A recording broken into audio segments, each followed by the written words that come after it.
Cordas. I'm a preschool intervention specialist at Big Walnut Elementary. And I'm Erin Erjavec. I'm also a preschool intervention specialist at Big Walnut Elementary. Hi, my name is Lindsay, and my son is in Anna's class in preschool. We have our Monday through Thursday inclusive preschool, and Erin is on one side of the trailer and I'm on the other, and there is a connecting door. Erin and I each have a morning class and we each have an afternoon class. 8 kids who have special needs and then 8 typically developing peers. We run the trailer like really one cohesive unit. When we plan for the week during the typical school year, we plan it together. So the kiddos have the same morning work. They have the same academic tasks they're doing. They have the same station rotations that we do. So when the pandemic hit, we kind of kept that up. We kept it simple and we split the work down the middle. So the kids still got to see both of our faces, which is nice because we have, relationships with kids that are in each other's classrooms. So that's what we pictured when we thought of how to present this remotely to parents. Knowing the kids that we're working with, knowing preschoolers in general, they need to have a routine that they're going to follow, know what to expect. And that's what our schedule provided. We use visual schedules anyway in the classroom. So we just thought to just mirror that and what we sent home to parents. And we got great feedback. Stepping into this teacher role with your child was a challenge. My son is really used to looking at me as mom, and our house is where he comes home after school and gets to play and kind of let loose. So having to kind of change it into an academic environment and a routine schedule around schoolwork from the house was definitely a learning opportunity for my son and myself. I will say, though, that I felt like Anna and Erin made it very easy. They had all sorts of lessons and links that we could go through. They would post it a week in advance so that if you wanted to work ahead on anything with your child or if you needed extra time, it was all there and laid out for you. We sent out this 4-day PDF, which basically mirrors the schedule that the kids see at school at home. So while they are at school, they already see this 1, 2, 3, 4, 5, 6, 7, and it goes through our day and tells them what we're going to be doing, what to expect. So when we designed this remote learning curriculum, so to call it, we decided that we wanted to keep it the same as possible so that when the kids opened it up at home, they knew what to expect.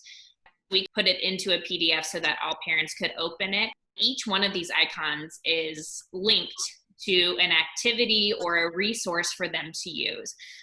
So I think for parents, this really laid it all out there. If I'm going to be doing school today, I have 7 activities. It was really all laid out for me. It was a balance, I would say, of like movement activities, craft activities, academics, and there was even like a choice board of ways they could help around the house, which I thought was really clever way to get kids involved with their families. The thing about all of this is when you put it all together, this is less than an hour of engagement for these kiddos, which especially at this age is really the maximum of where we would want them to be. We don't want them to be sitting and doing computer work for an hour. So we do have some movement in there, some things to do around the house, but we wanted to keep it short and sweet. So not only could these kids be successful with it, but so could the families. We didn't want to ask too much of them. We wanted to make it flexible for parents. There were definitely parents who would take some of it and leave some of it. That was kind of our motto through it. Take what works, leave what doesn't. When in doubt, go outside and play. My son has some fine motor delays and he also receives like speech services. So I would kind of look through their lesson plans and know if I wasn't able to get through everything that they had listed, what are those particular things that I think my son would most benefit from. I really focus in on what his opportunities were and his challenges and really try to focus on that from home. And if I ever didn't have enough resources for that, between Anna and Erin and his school therapy staff, they were very supportive of coming up with individualized ideas for him to work on. One of the days that we really enjoyed this week, especially, was Thursday. So just like a parent would, we scroll through, getting down to Thursday again, they would see that their first activity would be a read aloud. So if we open this up, it's going to link us to a YouTube page. And the reason why we used YouTube was because it was hard to link long videos. That was one of the things that we found through remote learning, is that once a video got to a certain length, you couldn't send an email. It was hard to upload onto Schoology. And so we created unlisted posts onto YouTube, and it made it really easy. It was private, so we weren't going to be putting it out there to everybody, but anybody with the link was able to view it. So this is an Eric Carle story from head to toe. And what I really enjoyed about this one is that it was also incorporating the gross motor movements. So I asked the students to move along with me in this story and move like an animal, which was really fun. Hi, preschool friends. All right, so this week we've been talking all about zoos and zoo animals. You've done some virtual field trips. I hope that you've had a lot of fun. Well, today I'm going to read you a story that's also going to get our bodies moving like the zoo animal. So this story is written by one of our favorite authors. His name is Eric Carle, and it's called From Head to Toe. So get your bodies moving.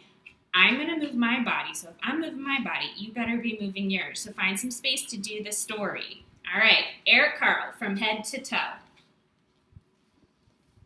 I am a penguin, and I turn my head.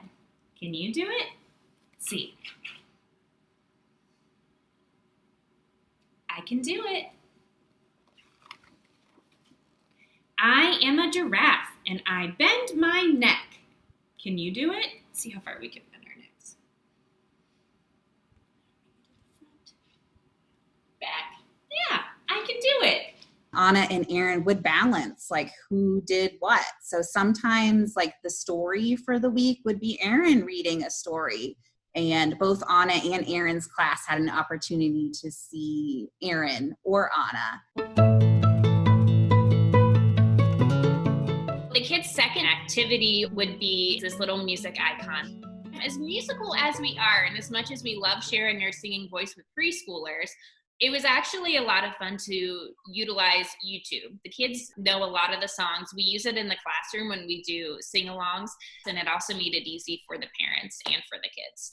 This one is a song all about different animals that they would see if they were to go to a zoo. So just a little bit of a way to get them involved with a little jingle, learn a little bit. They see some real pictures of animals. I saw a monkey playing in a tree. I smiled at him and he winked at me. At the zoo, at the zoo. I saw a duck splashing water on his back. He turned to me and he went quack, quack. At the zoo. Number 3 takes us to our preschool choice board. So we used it for April, and then we switched it out and had a new one for May. And they picked one of the activities. Some of them are focused on fine motor tasks. Some of them are gross motor. A lot of them are academic. Some of them are writing prompts. And you can see that we have 16 choices for the month, and they're all kind of varying in what developmental domain they're targeting. You can see Be Kind is a theme that we stick to, fostering that social emotional development. One of them really pertains to the time that we're in, and it was to call or Google Meet a friend to say hello, just as a reminder to foster those friendships and relationships. It could be a friend, it could be a family member. And then we also have a nice mix of some other academic tasks, like finding things around your house to make a pattern, which is a preschool target. We try to be creative with our choice boards. We wanted them to be fun and a nice mix of activities. Choice is a really good thing to have when you have preschoolers, to let them make choices of what they want to do. And that kind of gave him that control. So fourth is typically yoga. It's usually Cosmic Kids Yoga, which is a great resource to use as a parent, as a teacher. She's a really fun lady. She has a lot of different categories that you can search through. Brain breaks, a longer yoga session, some really fun music and dance songs. And she also has some really nice calming strategies that we use with our kids too, to kind of bring them back after something really exciting. We have a lot of success with the kids, knowing what to do and being engaged with what she's doing. This is just one more example of how we try to stay consistent for the kiddos. We use this in our classroom a few times a week, so we wanted to incorporate it during remote learning.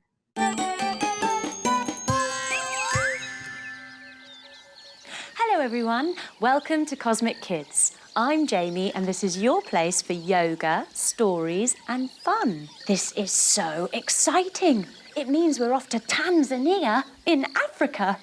Let's get ourselves ready for our long aeroplane journey. First, our necks. We look over one side and then the other. Over one side and then the other. Number 5 is our Caring Hearts tasks. This was something that we created at the beginning of remote learning, and we did edit it a couple times to keep it new for the families. The heart symbol is not a step in their daily schedule during the school day, but it is something that we talk about a lot during school. So this image was new to them, but the concept was not. We gave the kids a choice. We were just thinking of some ways that they could show their caring heart at home. That's something that we really work towards at school, those social goals and teaching our preschoolers how to be caring kiddos. So little things that they might not do on a daily basis at home that they could do extra during this time. So helping set the table for a meal or cleaning up their toys, work outside in the yard, make your bed. These are things that maybe they might do if their parents ask them, but kind of teaching the kids to have ownership over the kind things that they do. We found that the parents really enjoyed this. I got a lot of pictures of kids washing the dishes or folding laundry. What he liked the most about what we were given on like our PDF schedules each week, which I was a little surprised by, but was the like in-home chores. But I also think that was the most different thing that he was provided that he didn't get in like a preschool aspect. And I thought that was so well thought through from an educator standpoint to put like chore opportunities for the home. So not only was he learning like his general curriculum schedule, like he was learning to like put his dishes away when he was done or help fold the laundry and like really good life skills. I had no problem implementing the chore schedule with my preschooler. I appreciated it.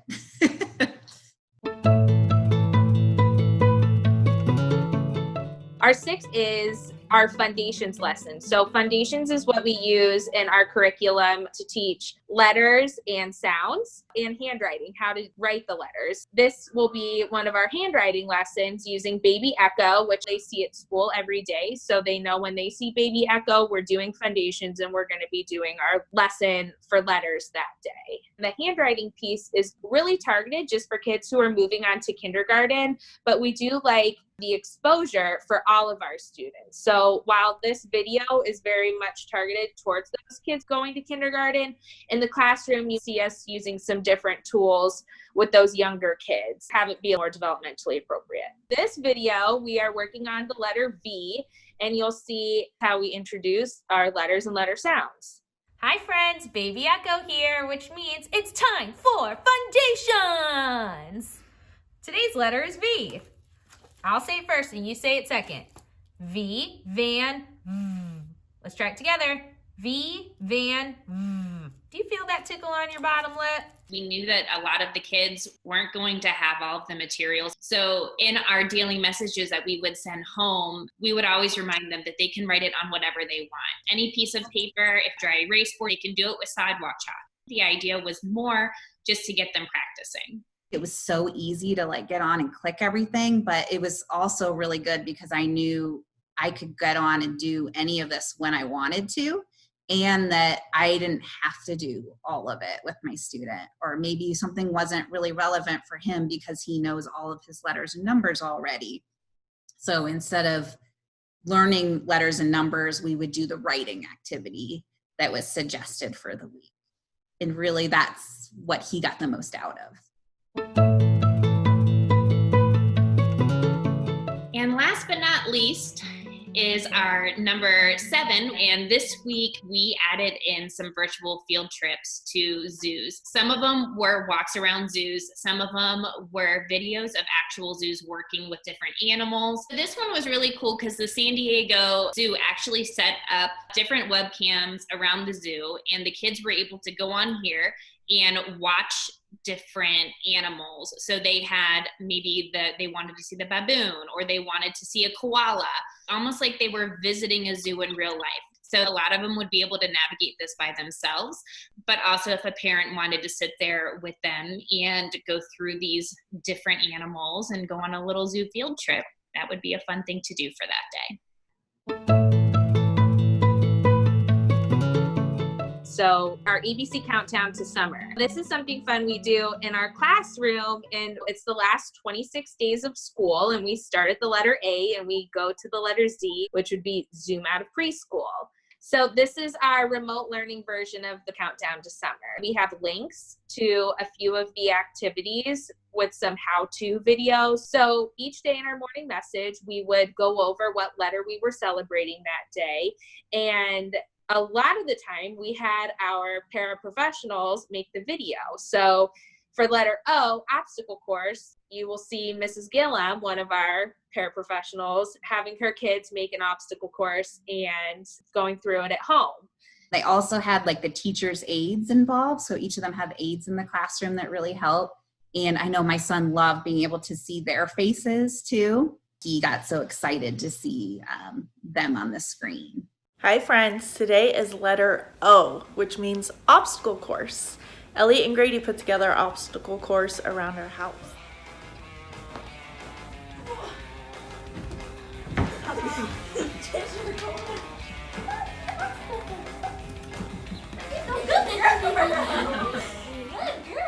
Hope you guys enjoyed the Gillum Kids obstacle course. Let's see what you can do.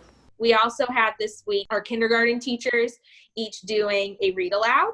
So then that kind of got our kids transitioning to kindergarten familiar with their faces, which we would have been able to do at school. But since we were home with remote learning, that was a fun way for us to introduce the kindergarten teachers to the parents and the kids. At minimum, we did the group hangout. We did it every Thursday, and they were 25 minutes to a half hour if they lasted that long. But we did a section for each of our classes. The aides were on there as well, so that was nice that they were able to see everybody's faces. Preschool Hangouts, and they're like really exactly what you think it might be. Like, 10 to 12, 3 to 5-year-olds with access to a computer and muting and video. It definitely evolved pretty quickly once we started it. Our first one was kind of, hey, let's see how this goes. We'll have some talking points. We'll catch up. The kids will get a chance to say hi to each other. And then we quickly found out that that's not the greatest and most efficient way when, every single kid is talking at once and it's really hard to hear. So we definitely did some trial and error with our Google Hangouts. We found you had to find that happy medium.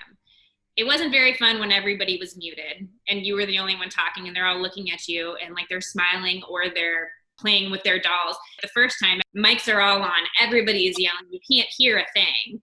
You're laughing because it's beautiful and it's so preschool, but we had to kind of try to find that happy medium in between. I did think it was really cool for the ones that did log on. I'm not going to say that it was the best social interactions, but it was really nice to see the social communication from peer to peer, because it wasn't all just from them to us. It was a lot of them commenting or asking questions about the things that maybe they had seen. Oh, you got a new dog. How's your dog doing? What's your dog's name? Little things like that were really fun to see, but you had to find a balance. I think it was a great opportunity for my son to be able to see his classmates that he hadn't seen in several weeks. And that was his social interaction for several months, was seeing his peers on the computer. And it was really good for him to know that everyone was still there and they were still a class and they were all in this together. In years past, like our district, they gave the teachers the ability to choose the platform in which they communicate with parents. So a lot of teachers were using various tools. This year, they decided to go ahead and have us use Schoology.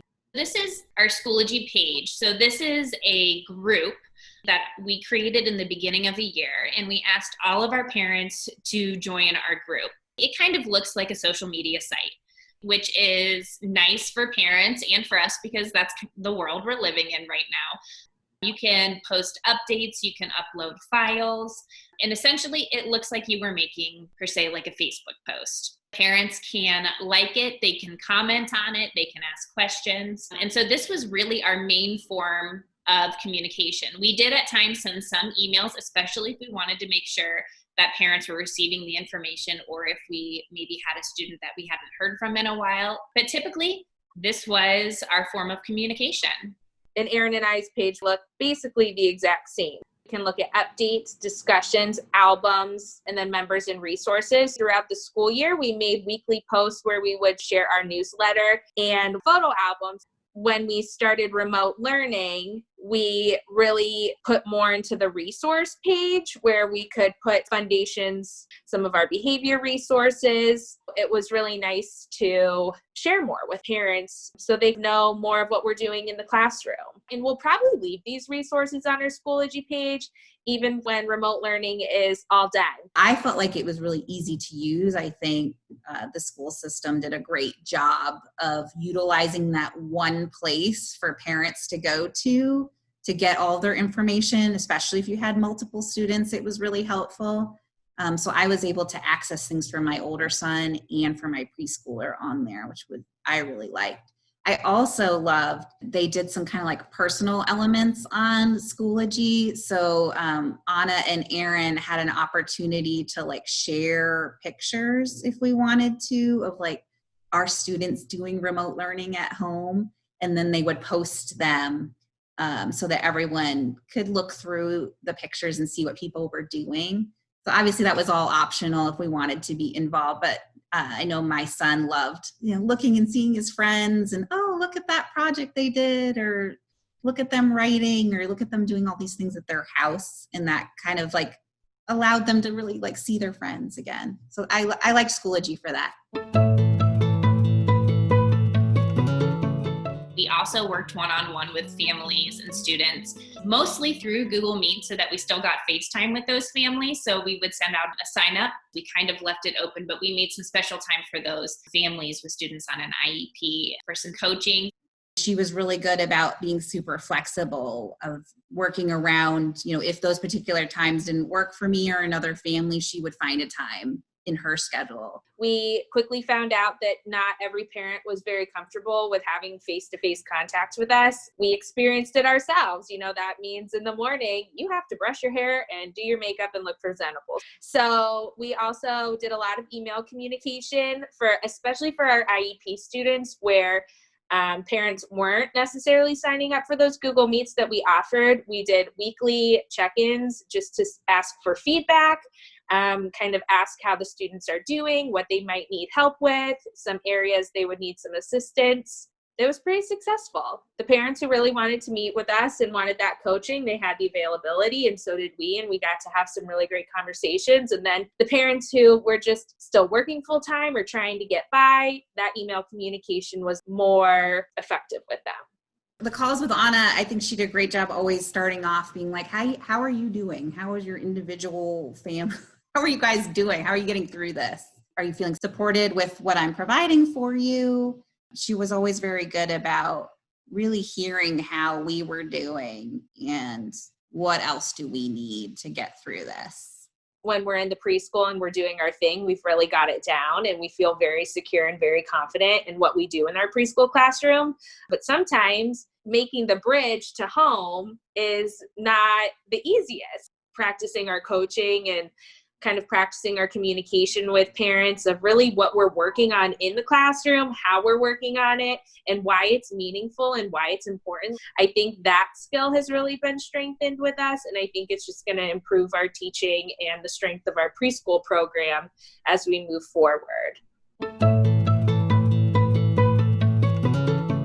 I think both of us strengthened our coaching skills with parents too. And I think that's going to be really important just for future teaching in general.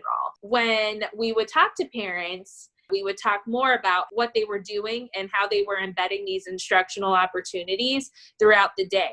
So for instance, they're going outside. Oh, this kiddo had to put on both shoes and he had to put on his jacket and zip it. So those little things as they were doing throughout the day that were functional and also more meaningful to the kids were really what we tried to reinforce. A parent whose kid is having a complete meltdown because they don't want to do the daily schedule, they went outside and dug for fossils that day.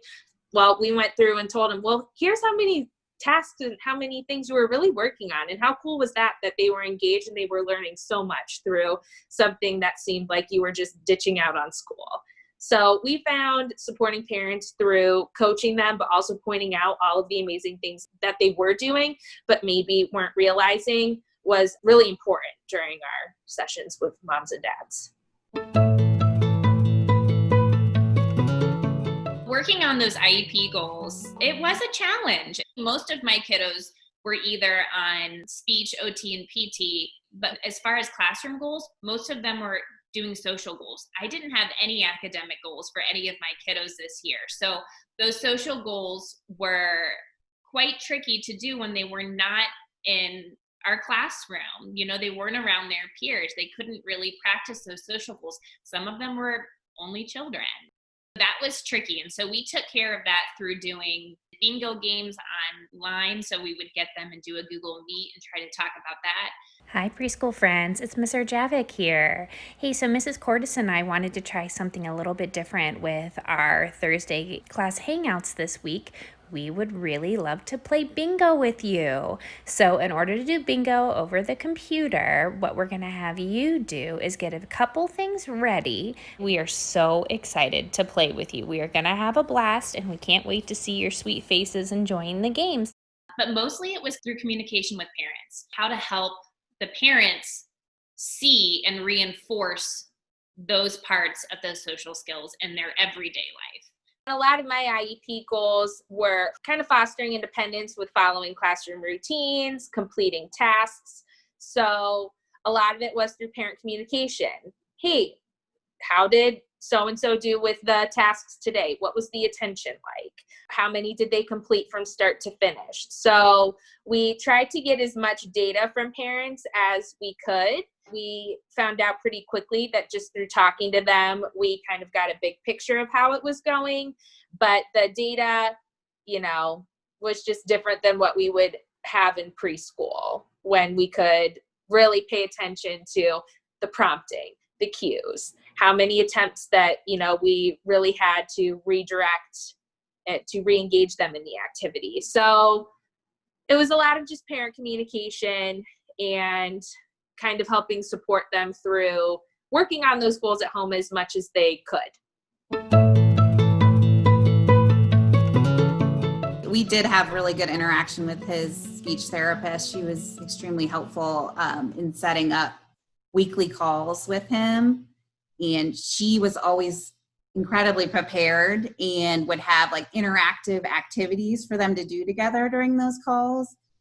We just so happened to have a touch screen computer, so she would even have things where he could, she would ask questions and he could move items on the screen, and that kept him really engaged, which helped. We met with the occupational therapist weekly as well, and she was really great in offering different options for us. She would walk through either some of those activities that she had provided in the email or come up with other things. And she was great in terms of being flexible and adapting to what I had in my home to work with to do those activities. I guess you could call them funny now, moments with trying to navigate like teletherapy, I guess you could say, through the pandemic. So sometimes he didn't want to do the calls. I mean, he's 4 years old. There were times where he would just get up and leave the screen. Sometimes he would go and hide under a blanket and make them play hide and seek with them for a while, and they would adapt. There was another time where his occupational therapist asked him to use scissors to cut out a circle, and he said he didn't want to do it. and then proceeded to cut a hole in his PJs with the scissors because he thought maybe he could get out of that particular task by doing that. So it was never really a dull moment with a young one doing therapies through the computer.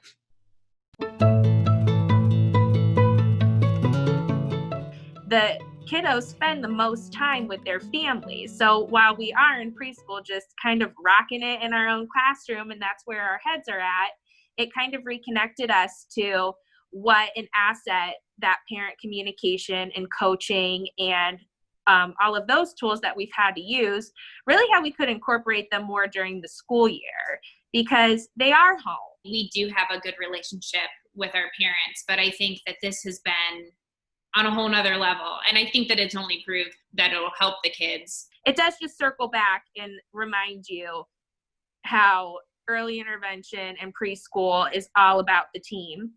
You know, it reinforced our relationships with our therapists, with teachers, and now families and parents.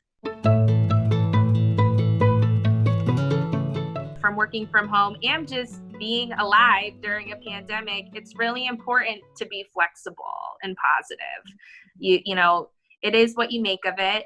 I know remote learning stressed a lot of teachers out and they were really hesitant about it. I think if you go with it with a positive attitude and you just listen to your families, you really can make it as meaningful as you can.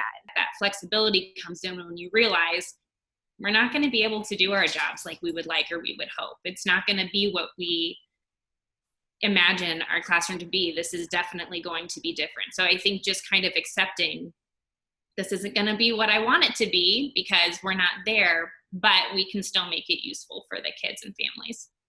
It just didn't line up with our expectations of what we wanted from ourselves and how to work with kids. So we really had to shift our focus of what we wanted this to look like, what we wanted the kids and the families to get out of it, and how to understand, you know, families' priorities can be a little bit different than our priorities right now. You know, some of them might not have access to their computer because their parents are filing for unemployment, which that site is constantly crashing down every day. You know, we just had to really shift and become very flexible and kind of just take it as we go. It was really a learning experience for us too.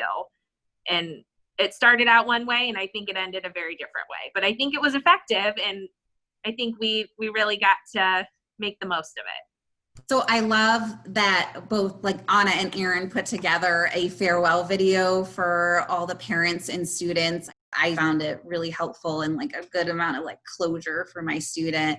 I could save that video to really look back at it in the future and remember this year for him. And I think it was even more special for the parents that have rising kindergartners. That was kind of like their preschool graduation. And I thought it was really well thought through that they made that. Hi, preschool friends and families.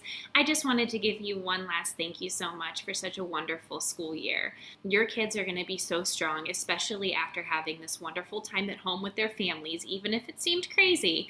And for those of you who are going on to kindergarten, I am so proud of you. And you're going to get to show all those other classmates what kind hearts you have.